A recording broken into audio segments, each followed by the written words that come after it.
Hey guys, welcome back to the Kanaya Jones channel.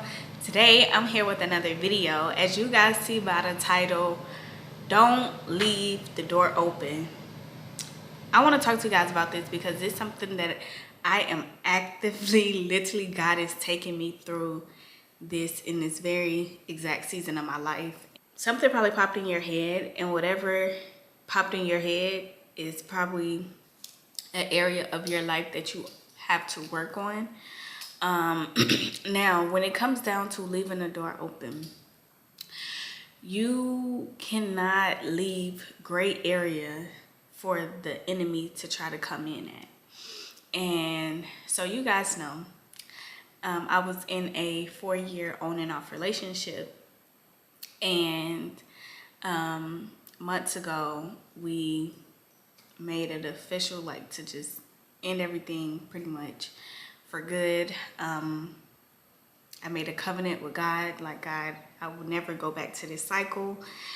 And recently, maybe last week, I want to say, or if it wasn't last week, it was the week before that, but my ex reached out just to check in, you know, because like I don't know if I've mentioned this on YouTube, but I have on other platforms. But my ex was a great guy. We just were unequally yoked. That part made it even harder, you know, to let someone go who, you know, you love and you feel like love you, but you are not equally yoked with the person as far as spiritually and mentally, just different areas of life.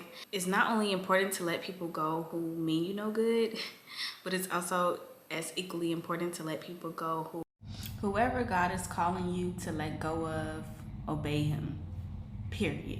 So he reached out just to check in, you know, to see how I was doing, because we haven't heard from each other in months.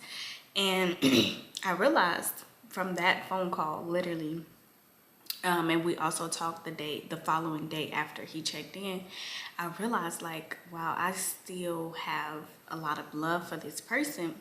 And so I was considering a friendship. Like, in my mind, I hadn't communicated with him about that, but in my mind, I'm like, okay, you know, we could still be friends. You know, we could hang out whenever he's in town and things like that. Just trying to excuse myself to still have a connection to this person. And, you know, I was just thinking of all the reasons why we should still be in each other's lives, even though we won't ever date again. I was like, oh, well, we can be friends. You know, that's kind of like the main cop out that, and I'm gonna say cop out because that's literally what it is. And God had to reveal that to me.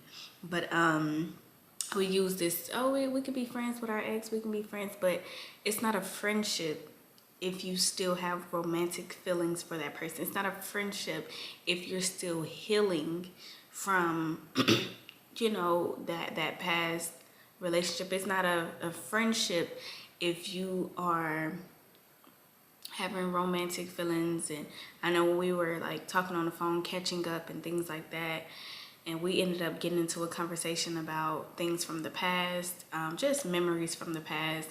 And it's like, you get what I'm saying? That's a portal that the enemy could use to try to get me to go back to the person.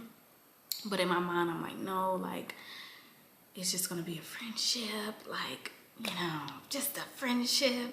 And so it's crazy because I was doing Bible study and I started studying Deuteronomy. And crazy enough, it say, and I have a study Bible, so they basically break down different parts of the word. And so I was reading in Deuteronomy chapter 7. And so my study Bible for chapter 7, verse 25 through 26, it say, we might think it's all right to be close to sin as long as we don't participate.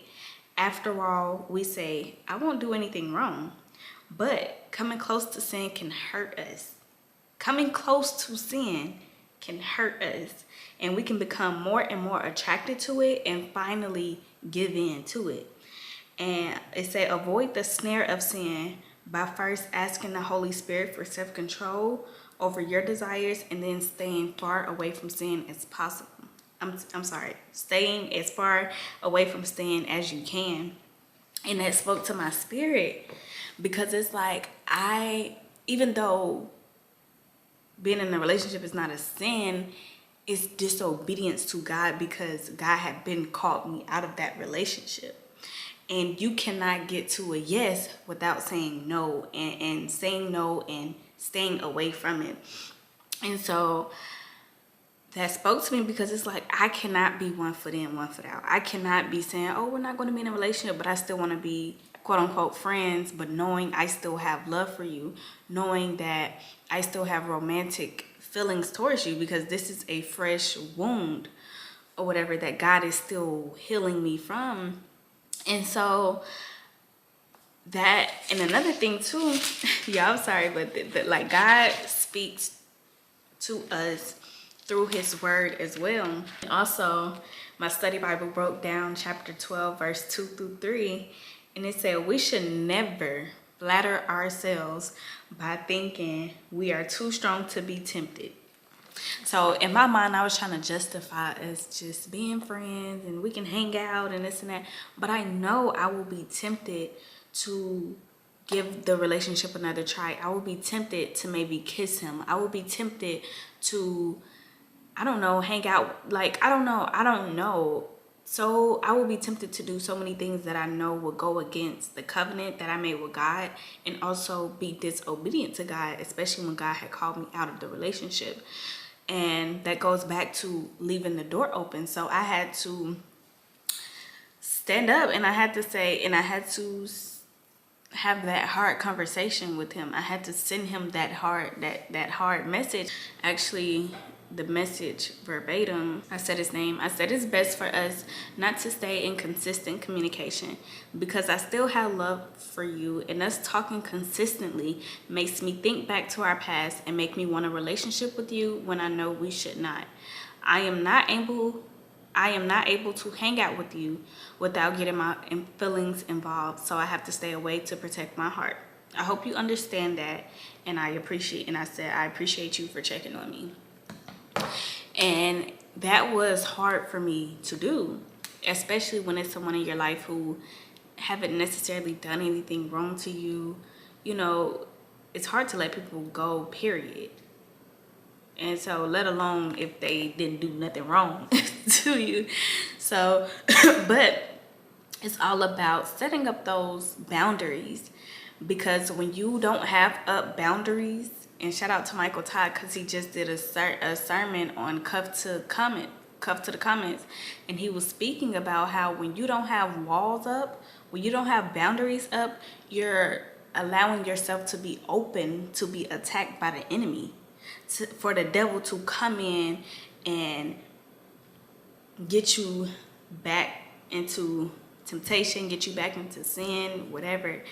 And you're vulnerable when you don't have boundaries. If I had not closed that door completely with my ex and still was like, oh, we can be friends, we can hang out, we can this and that, I would have been vulnerable and probably fell back into a relationship with him, or God forbid, anything further than that. So put up your walls, and don't leave no gray area where you know you should not leave a gray area.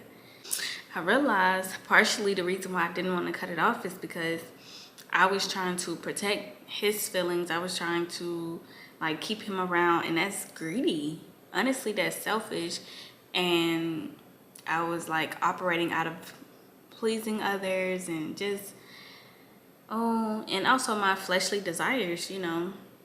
But it's like, no, I can't play around with it. I can't play with my obedience with God. I can't play with my purpose with God. I cannot play with my life. This is my life on the line. Like, take your relationship with God seriously. Set boundaries. Be realistic, and don't try to puff yourself up. I'm like, oh, I won't fall into temptation. We are human. So if you have to cut it off completely, do that. And saying no to people is okay, if that means, if saying no to people will have you saying yes to God. I had to say no to entertaining a friendship so I can stay obedient to God, because I know I'm not strong enough to fight off the temptations on my own. So setting boundaries is for your good, and stop leaving gray areas. Stop leaving people in the gray, like, I can play around, I can have fun when I want to, when I feel. No. No is no, yes is yes. Take yourself serious and take your relationship with God serious. Take your purpose serious. Take whatever God's telling you to do seriously. Don't play with it. This not nothing to play with. This is your life. And that's what I tell myself. Say no when God say no, period. And God will never take something away from you that for no reason. God see what I couldn't see. And God is always looking to protect me.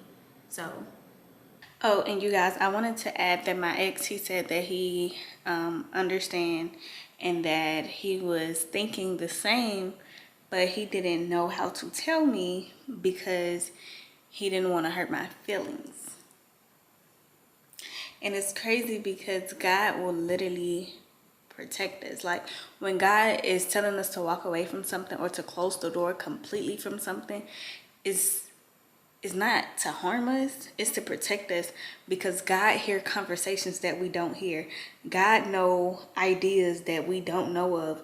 God know the person's intentions or heart or plans or motives, and we don't. We are these emotional creatures, these, human, who have feelings. And we're like, oh, but I love this person didn't do anything, this person is.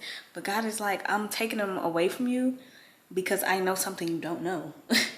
And it's crazy because he was trying to protect my feelings, and I was trying to protect his as well, and also protect mine too.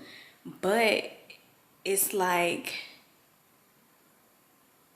it made me think, like, what else have he done to, like, protect my feelings?